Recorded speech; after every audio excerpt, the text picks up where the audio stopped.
Hello, everyone. This is Erik, the Asian movie enthusiast. It's another venture into my Asian DVD collection. We continue with the Chinese language films. And tonight we begin with Good Times, Bad Times. Yes, it is a romantic comedy, as you may have guessed. This is one I saw way back in the day, and I have not rewatched it recently. It stars Louis Koo, Sammy Cheng, Lau Ching Wan, and Charlene Choi. So that's a real solid cast. There's, typical romantic comedy type stuff. It gets a little bit silly at times. Actually, I checked my notes, and I want to read you what my notes say, just as a basis of what you're getting into. So, there's a moral to the story. Turtle shell jelly dissipates body heat, and if that doesn't work, you can always learn the crotch of steel or the hanging crotch to overwhelm your significant other. So yeah, it gets kind of silly at times, but I found it to be quite hilarious, actually.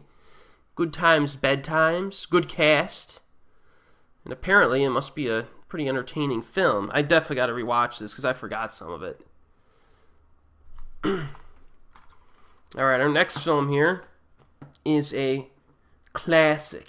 It's a fantasy romance that I already covered on my channel. That is Green Snake.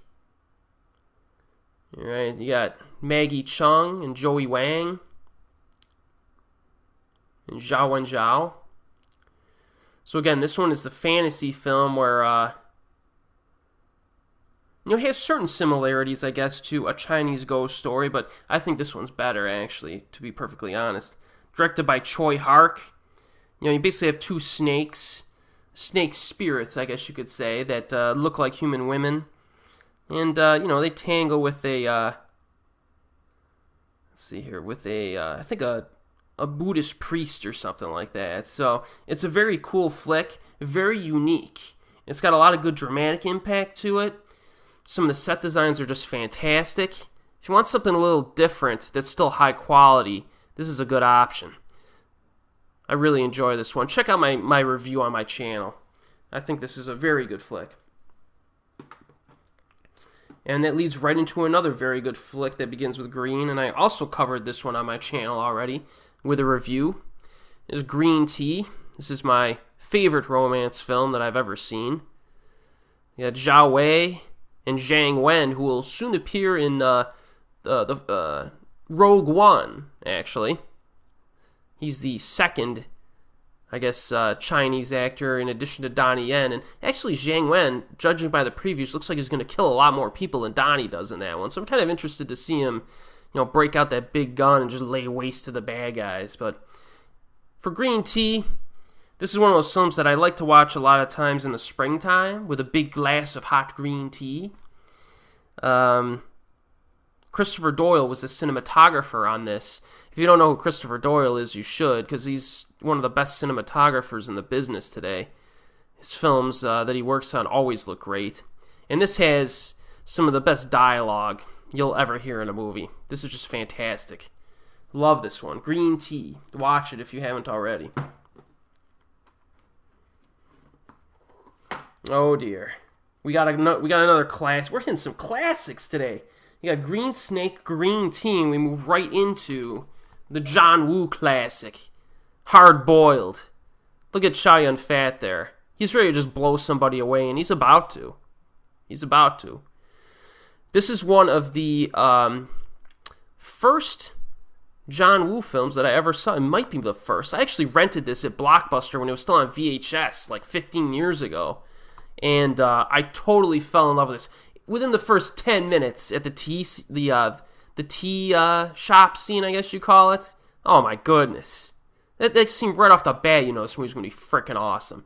It's kind of like a gangster, it's a typical gangster plot, but the action in this is just unbelievable. It's just fantastic. You got Tony Leung, the popular Tony Leung, as I call him. I wonder if they give his name here. Because there's two Tony Leungs. There's one that's like, I don't want to mess up their names, but there's two different ones. This is the younger one. Yeah, this is just some outstanding stuff. You got Anthony Wong as the bad guy. Give me a break. This movie hits on all cylinders. It's got some pretty good drama to it. And this one looks like it's got some good special features. You got a featurette with John Woo. Feature-length commentary with Bay Logan again. Interview with the producer. A co-star. One of the leading villains. This one has a pretty good, they hit some of the supporting actors in this one, not as much as the main actors, but it's got some good special features. Must see. If you like action movies at all, you gotta watch this. I think this is John Woo's best film. Better than even some of his earlier stuff. Hard boiled, baby. We got another version of it too, the older version before Dragon Dynasty came out with this double feature, so. Alright, here we got one here that is very unknown and quite rare. Very few people know about this one. And that is Haunting Love. I will cover this in my Asian horror playlist eventually when we get to the year it was released. I forgot what year this one was released. It's in the 2010s, I think, maybe. This is a pretty cool flick. It's a little bit... This movie is very stylized, almost kind of like, maybe not exactly the same, but you get a feel of kind of like the old school Italian giallo films, just based on the pure style of this flick. You know, it doesn't always work necessarily in terms of the plot and characters, but this movie looks fantastic, and it's got some stylish elements to it. It's definitely interesting. Very twisty, I think, if I remember correctly. Very twisty. Haunting Loves. Cool flick. I really like this one. It's always nice to have one in your collection that's rare. And speaking of rare movies, here's another one for you. And speaking of Italian giallo films, here's another one for you. This one's probably closer to an Italian giallo. He Lives by Night. So this is a Hong Kong flick from like the early 80s that really just kind of plays off of Italian giallo films. You know, if you're not familiar with the giallo film of Italy during the 70s and some other years, for lack of a better description, it's basically a mix of slasher and murder mystery elements, where the murder scenes are stylized, and it usually obscures the face or identity of the killer, and you have to kind of guess who the killer is throughout the film as the mystery comes in. And this one is actually kind of a comedy. So it's almost like a spoof of Italian giallo films while still maintaining some of those giallo elements. This is a very fun flick. Very rare. You might be able to find it though. But yeah, this is very good. Very, very different. And quite funny, I thought. He Lives by Night. I don't think I included this as a special or a honorable mention in my horror videos from the 80s. I might have, but I might have. This one comes recommended if you could find it. Here's another horror film that I reviewed in my Asian horror playlist. Horror Hotline. Big Head Monster. And as I said in my review, stupid title, good movie. Stupid title, good movie. So you have like this legend of this big monster, like baby head thing, which is kind of stupid, but also kind of weird and scary. Got a good cast here. Josie Ho, Francis Ng, Sam Lee. And it's got some creepy moments. It actually has a few found footage type segments to it. There's an alternate ending to this. I think the theatrical ending plays out a little bit like the Blair Witch Project, but the alternate ending, which is a found footage component, is really good and creative. I prefer the alternate ending to this. So most of the film is shot regular, like a regular movie, but there are certain splices of found footage mixed in. So Horror Hotline, Big Head Monster. I have no idea how I came across this one. The title probably caught my eye. That's my guess. I liked it. I got another twin sighting. Got another twin sighting here. This one I think is a bit underappreciated. That is House of Fury. It's kind of a traditional kind of martial arts drama comedy flick. You got the twins in it, or I should just say twins because there's no "the" in front of it. You know, Charlene Choi, Jillian Chung. Jillian Chung in this movie, she moves really well. She moves well in the action scenes. I was impressed. Charlene Choi really doesn't really play into the action much. I don't know if she's just not as capable physically as Jillian was, but you got Daniel Wu in here. You got Anthony Wong, Stephen Fung, Michael Wong. And it was directed by Stephen Fung. This one, I think it's underrated. I think it has a few silly moments to it. But the actual action and the action choreography is very kind of traditional and pure. It doesn't rely on editing. It doesn't rely on flash, photography. The fights, there's a lot of wide camera angles, good choreography, some nice hand-to-hand combat that's very entertaining. It's lighter. It's a little bit lighter than something you would find in like a high-impact film, but it's the maneuvers in that are quite entertaining in this. I really enjoyed this one. And Youngwoo Ping is the action director, so that lends even more credibility. One to check out if you want a little bit of a lighter action flick. Now, I just covered this one, so I'm not going to spend too much time on it. In the Line of Duty 4, just put up a review on that one not too long ago. Donnie Yen, Cynthia Khan. Tons of action. One of the most action-packed films of the late 80s. Lots of fun. Look at Donnie. Look at this guy. This guy's he's ready to rumble. Every time I see him, he's either making a silly face or he's ready to rumble. That's why I love the guy. Always ready to just freaking throw down.